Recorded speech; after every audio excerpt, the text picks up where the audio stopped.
Para vocês, esse trio de ataque, ele sim, esse trio de ataque junto com o Everton Ribeiro, que vem subindo de produção novamente, né? Esses jogadores hoje são jogadores cruciais com relação ao resultado. E parte 2, quando eles saem de jogo, tá? Isso dificulta para que a produção, por exemplo, do Pedro, numa substituição eventual no segundo tempo, mantenha o nível do ataque rubro-negro ou não? Vocês acham que, por exemplo, claro, eles são sim responsáveis, mas isso não tem a ver com a queda do Pedro? Eu acho que eles são cruciais, sim. Os quatro, né? Mais os três, né? Arrascaeta, Bruno Henrique e Gabigol, do que o Everton Ribeiro. Até porque o Everton Ribeiro vem crescendo agora. Mas eu acho que eles são cruciais para o momento ofensivo do Flamengo. E, cara, o momento ofensivo do Flamengo hoje é um espetáculo. A gente está fazendo gol, assim, mas é muito gol em todas as partidas, ou quase todas as partidas. Se a gente tirar ali o jogo do Inter, o jogo do Sport, que foi só 2-0, né? Olha só 2-0.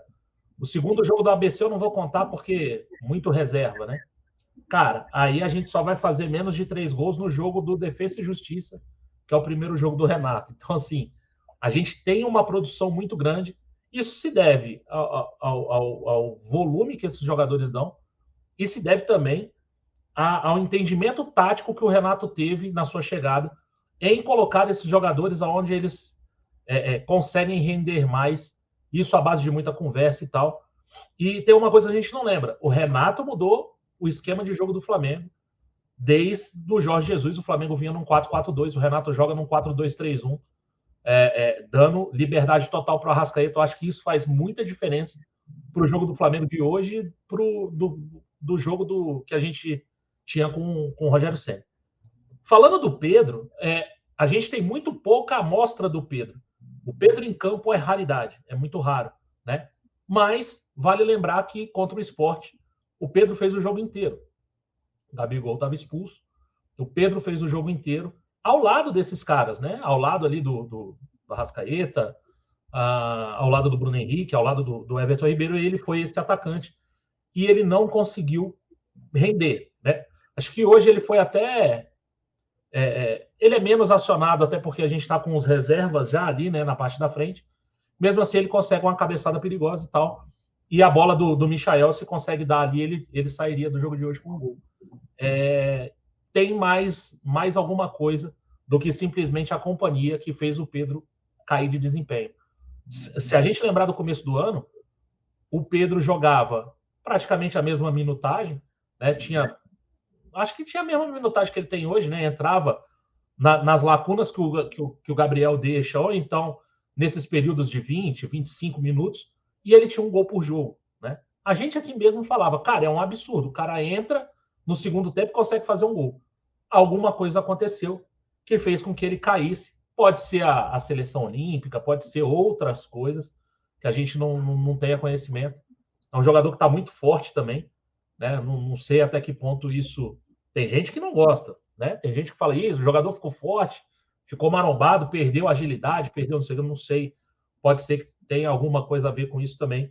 Mas o Pedro realmente caiu muito de produção e, para mim, isso não tem a ver com quem está do lado. Porque lá no começo da temporada ele fazia gol ao lado do Michael, do Vitinho. O Michael jogando menos, o Vitinho jogando menos do que está jogando hoje. Para você ter ideia, o Flamengo, nesse exato momento na temporada de 2021, é o único clube no Brasil que superou a marca de 100 gols. Está com 101 gols. Os artilheiros do time do Flamengo são Gabigol com 24, Bruno Henrique com 13, e olha aí, o Pedro com 11, Vitinho com 10, Rodrigo Muniz e Arrascaeta com 9, Michael com 5 e Arão com 4 gols. Tá? E botando aí, enumerando os principais que mais fizeram gols na temporada até aqui. Minha pergunta fala muito sobre isso, desses jogadores principais, e, claro, das substituições deles, como impacta, por exemplo, na produção do Pedro.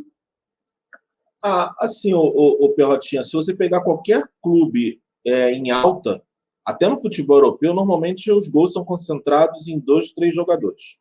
Não tem essa divisão tão incrível. Você vai no Liverpool, é o trio de ataque. Hoje é o Mané, o Salah e hoje é o Diogo Jota, né? Aí você vai para o Chelsea, também tem a divisão lá, os caras lá. Vai no Milan, a mesma coisa. Vai no Juventus, é Cristiano Ronaldo, Chiesa e Morata. Ou Dybala, sei lá. Então sempre tem uma concentração ali em 2, 3 jogadores do setor de ataque. Sobre o esquema que o Marcão disse, esse esquema ele nasceu para o Arrascaeta. Se tem um jogador que ficou altamente, deu um upgrade, foi o Arrascaeta. O Bruno Henrique a gente tinha um medo, o Bruno Henrique se adaptou. É legal pra caramba, que o Bruno Henrique conseguiu se adaptar, mesmo jogando no lado de campo, conseguiu se adaptar e ainda ser um jogador perigoso. Pro Everton Ribeiro muda pouco, né? Sobre essa questão do Pedro, cara, eu acho que a gente está aqui falando que o Pedro não está jogando bem, e eu concordo, ele caiu de produção.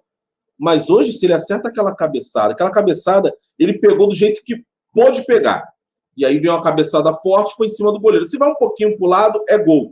E se o Michael passa a bola para ele, claro que um gol não quer dizer que vai acontecer o outro. Vamos pensar, 2 gols. A gente não estaria falando aqui, a gente estaria falando que é a volta da confiança. Eu acho que o Pedro ele precisa de bola na casinha, né, como o Marcão diz, é bola na casinha.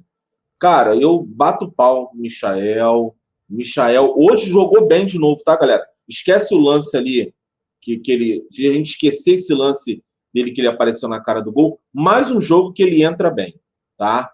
Mas é o que eu falo com você, a gente não pode depender do Michael. Tá entendendo? Jogo 0-0, Flamengo e River Plate, final da Libertadores, Michael na cara do gol, não me espantaria ele fazer a mesma coisa que ele fez hoje. Hoje, ele podia ter passado a bola para o Pedro, ele podia ter finalizado, e não fez nenhum nem outro. E é rotineiro acontecer isso. Tá? O Michael, como eu estou falando, ele tá se tornando um jogador extremamente útil.